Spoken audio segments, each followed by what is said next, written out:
좋은 날입니다. 성령님께서 오늘도 여러분의 심령 가운데 큰 은혜와 평강으로 함께 해주시기를 주님의 이름으로 축복합니다. 오늘은 가정세미나 제5과 세 번째 시간입니다. 갈등의 문제를 다루고 있습니다. 첫 번째 시간에는 현실, 우리 가정은 지금 어떤 상태에 있는가 하는 것을 살펴보았고, 두 번째 시간에는 원인, 갈등의 원인이 무엇인가 하는 문제를 살펴보았습니다. 그러면서 세 가지를 말씀드렸죠. 마음의 상처, 마음의 두려움, 마음의 좌절감. 이 세 가지가 결국은 갈등을 만드는 원인들이 된다는 것을 일반적으로 살펴보았습니다.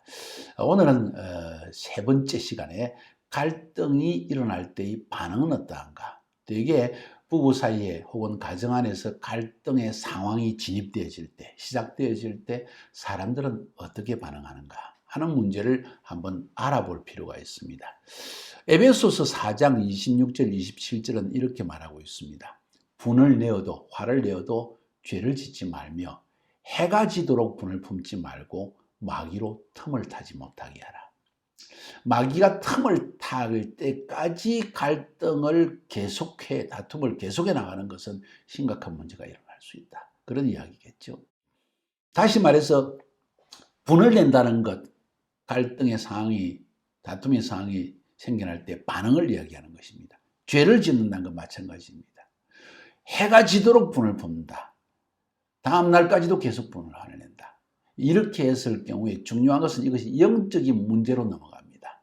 단순히 내가 내 혼이 싫어서, 내 마음이 싫어서 내 성격적으로 한 것이 이제는 영적인 문제, 고질화로 넘어가서 사단이 틈을 탄다. 그 안에 개입을 해서 우리의 부부관계 혹은 가정관계를 완전히 파괴의 상황까지 몰아갈 수 있다. 이런 것을 이야기하는 것입니다.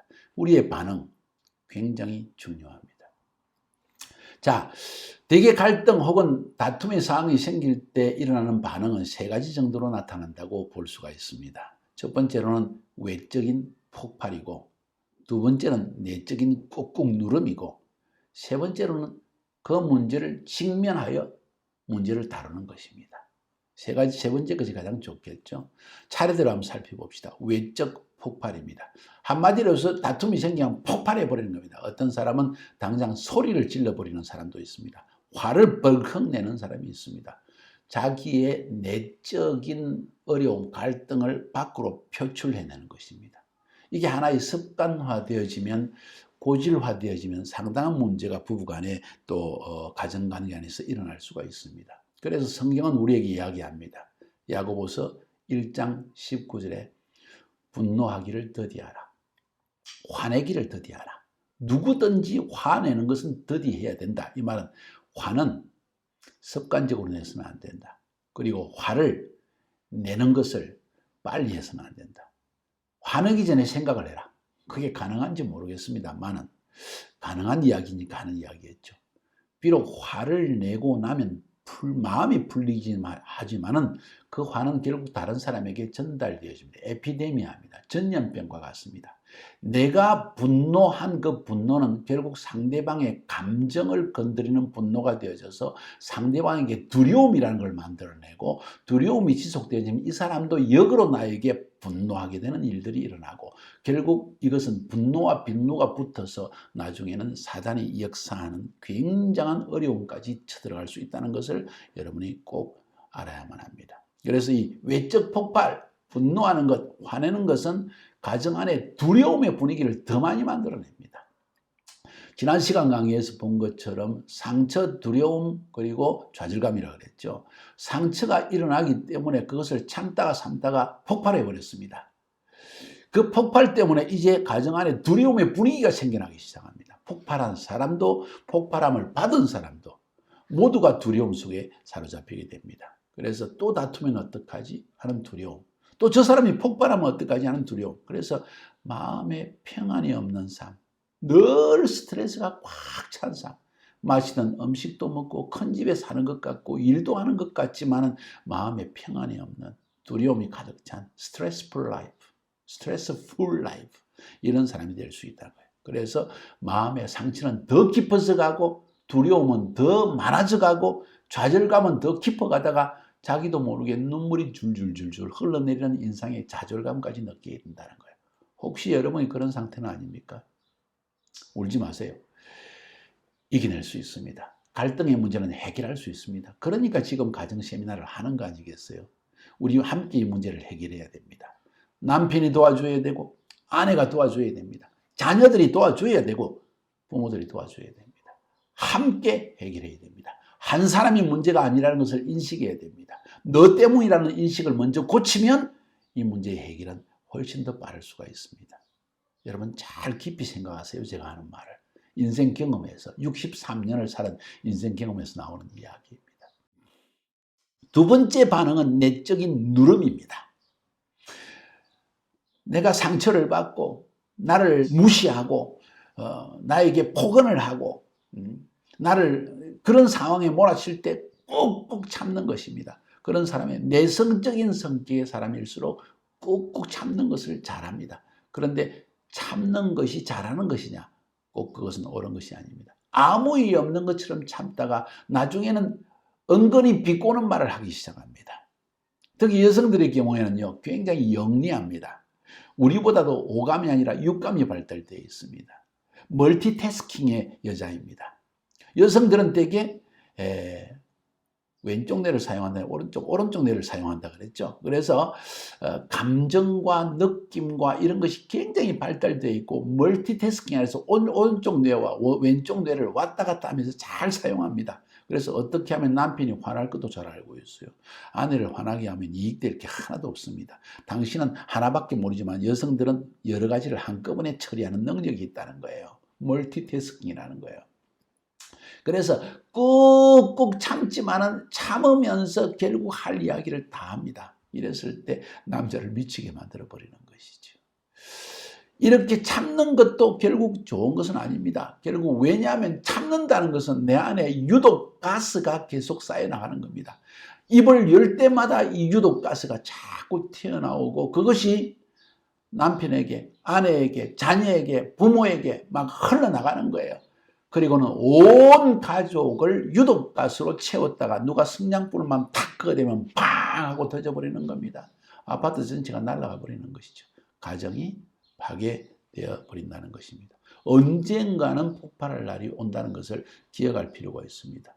유독가스를 채우지 마세요. 대개 이런 성격의 사람들에게 많이 오는 질병이 위장병입니다. 우리의 분노한 것을 우리 위장은 절대로 놓치지 않는다. 무슨 말입니까? 내가 화낼 때 위장이 가장 빨리 반응한다는 겁니다. 그래서 위궤양, 위염, 위암. 한국 사람은 더욱이 보세요. 짠 음식, 매운 음식 너무 좋아하잖아요. 땀을 뻘뻘 흘리면서 시원하다 하면서 먹잖아요. 거기에다가 스트레스까지 딱 받으면 위장이 견디지 못해서 위출혈이 일어나고요.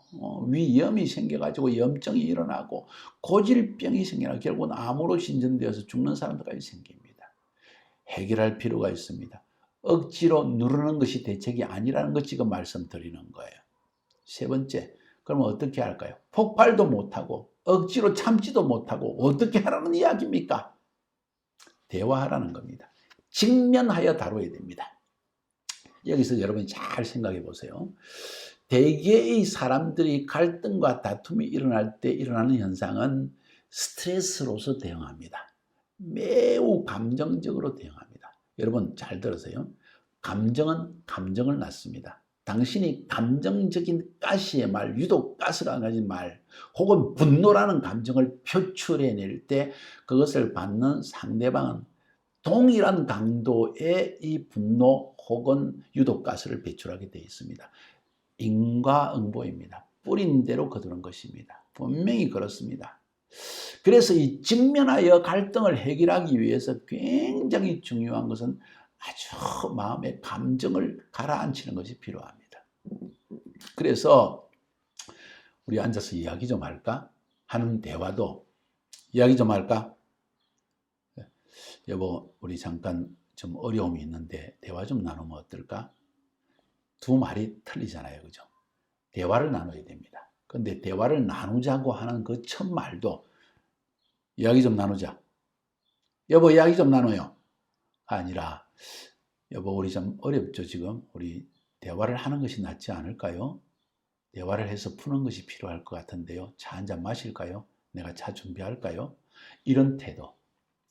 부부 사이에 이런 태도가 시작되어진다면 직면하여 문제를 다루는 것은 가능한 문제입니다. 굉장히 중요합니다. 관계 안에서 갈등이 일어날 때 시간을 늦추지 말고 바로 겸손한 태도로서 이 문제를 해결하기 위한 모드로 들어가야 된다. 에베소서 4장 26절에 보면 해가 지도록 분을 품지 마라 하는 이야기입니다. 해가 지도록 분을 품지 마라. 그 말은 다음 날로 넘기지 마라. 오래 끌지 마라. 바로 해결해라. 이런 이야기입니다. 내일로 미루지 말고 마음에 어렵고 힘들고 내가 감정을 추스리기가 힘들고 그렇지만은 그것을 하나님 앞에 내 자신의 감정을 추스리고 내 자신을 겸손히 하나님 앞에 낮추고 내가 잘못한 것이 무엇인지를 먼저 생각하고 그것을 파헤치고 그렇게 함으로써 이제 내 잘못한 것을 알았을 때 상대방의 여보 대화 좀 나눌까? 우리 대화를 나누는 게 좋을 것 같네 하고 갈등을 해결하기 위해서 첫 발걸음을 내디디고 첫 문제를 먼저 말을 건네는 것이 필요하다. 어떻게 생각하세요?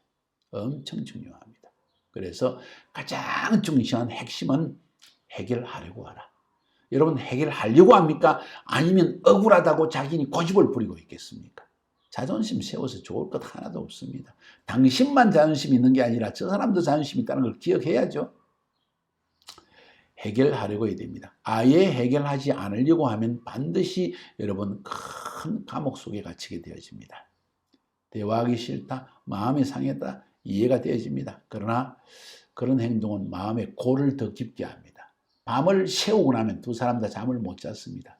자긴 잤지만 스트레스 가운데 잤기 때문에 보통의 삶의 절반도 피로를 풀지 못했습니다. 언젠가는 또 재발할 수 있고 또 폭발할 수 있습니다. 맞습니까? 맞다면 옳은 대로 행동해야죠. 절대 시간을 끌지 말고 적극적으로 해결을 하려고 하십시오. 그 다음에 기본적인 해결책은 이렇게 해서 제가 처음에 이야기한 것처럼 여보 우리가 서로 대화를 나눠볼까 하고 앉았으면 그래도 마음은 안 풀어졌습니다. 내가 이렇게 자존심을 버리고 그리고 이야기하자 그러는데 또 틱틱대고 또 이렇게 또 유독가스를 막 내뱉고 그래? 이렇게 생각할 것이 아니라 내 잘못한 것을 먼저 이야기를 하세요. 이게 핵심입니다. 내가 잘못한 것, 내가 생각할 때 내가 해야 될 행동을 하지 않은 것을 먼저 이야기하면 상대방의 감정이 가라앉고 나도 잘못했는데 하는 생각이 상대방을 가지게 되고 그러면서 이제 내가 말하는 것을 듣기 시작하고 아니요 나도 그랬어요. 끝난 거예요. 이미 절반 이상은 이긴 겁니다. 사탄은 역사할 수가 없습니다. 주님이 승리하신 겁니다. 천사가 활동한 것입니다. 여러분이 믿음으로 긍정적으로 이겨낸 것입니다. 그리 나아가야 된다는 거예요. 자존심을 버리고 듣는 것을 배워야 됩니다. 내가 그렇게 겸손히 굳히고 겸손하게 이야기를 하는데도 상대방이 교만하게 이야기할 수 있습니다. 그때도 내 자존심을 끝까지 버리세요. 절대로 나는 어떻게 했는데 나는 그런 의도가 아니었어. 이런 태도를 버리고 그래 정말 그랬지. 내가 이렇게 했어야 되는데 내가 끝까지 이해를 못했네. 미안해요. 이런 말. 상대방이 얼마나 힘들었는지를 이해하려는 마음, 그게 중요합니다.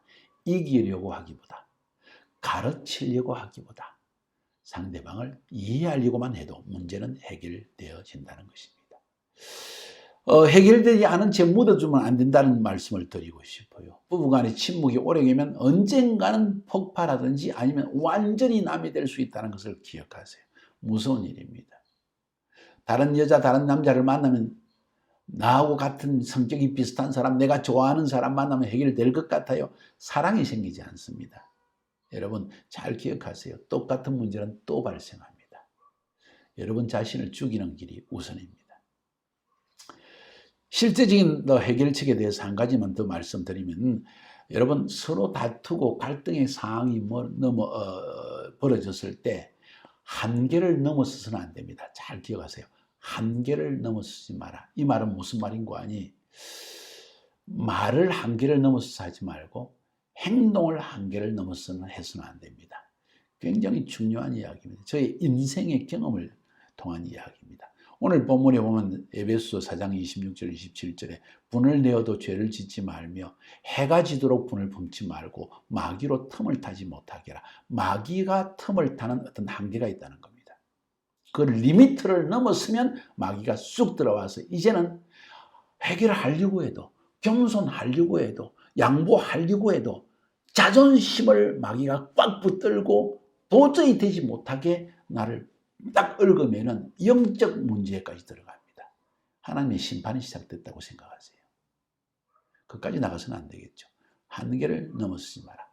내가 어떤 말을 할 때 한계를 넘어서는지를 여러분이 잘 알 겁니다. 아내가 어떤 말을 할 때, 남편이 어떤 말을 할 때 한계를 넘어서는 상처를 받게 되는지를 여러분은 잘 알 거예요. 부부마다 다릅니다. 남편에게 한계가 다르고 아내에게 한계가 다릅니다. 서로 똑같은 한계를 설정할 수는 없습니다. 그런데 서로가 잘 압니다. 여러분 갈등의 상황이 벌어지면서 이런 말을 하니까 저 사람이 완전히 뚜껑이 열리네. 내가 이런 말을 하니까 내 남편이 뚜껑이 열리네. 안 되겠다. 저러면 마귀가 틈을 타겠다. 이러면 밤을 새겠다. 이 인식이 중요합니다. 잘 들으세요. 옆에 사람이 우리 한계를 넘어서지 맙시다. 쉽지 않습니다. 자아를 깨뜨려야 됩니다. 내가 죽어야 됩니다. 완전히 깨져야 됩니다. 그 일전에는 이런 일이 일어나지 않습니다. 한계를 넘었다고 느낄 때 서로 화해하는 여러분 부부만의 독특한 문화를 만들어내세요. 그리고 무엇보다도 이런 한계를 넘어서려는 상황까지 가는 것을 느낄 때 여러분이 먼저 다가가서 겸손하고 친절하고 낮은 톤으로 온유하게 이해하는 마음으로 말을 건네세요. 무엇보다 내가 참 미안해. 뭐가 미안한데? 내가 잘못해서. 뭐가 잘못했는데? 내가 말을 하는 것이 좀 이랬지. 또 내가 당신의 말을 잘 이해를 못했지. 적어도 이 방향으로 나가기 시작할 때 아내든지 남편이든지 먼저 이 말을 하면 문제 해결책은 아주 쉬운 것입니다. 여러분. 오늘 이만큼 한번 돌아보기로 합시다. 문제의 원인. 오늘 원인을 반응. 어제 원인을 살피고 오늘은 반응을 살펴보았죠. 외적으로 폭발하는 성격이 있고 꾹꾹 누르는 성격이 있지만 똑같은 결과를 만들어낸다. 직면하여 문제를 다루어야 한다. 직면하여 문제를 다루어야 된다. 한계를 넘어서서는 안 된다. 먼저 다가가야 한다. 친절하고 겸손한 마음으로 나가야 한다. 나 자신의 잘못을 먼저 생각해야 된다. 여러분 너무 중요한 말씀을 드렸습니다. 저 인생 전체를 통틀어서 드리는 중요한 조언입니다. 실천해야 됩니다. 그러면 여러분의 가정에 화평이 임할 것입니다. 승리하시기를 주님의 이름으로 축복합니다.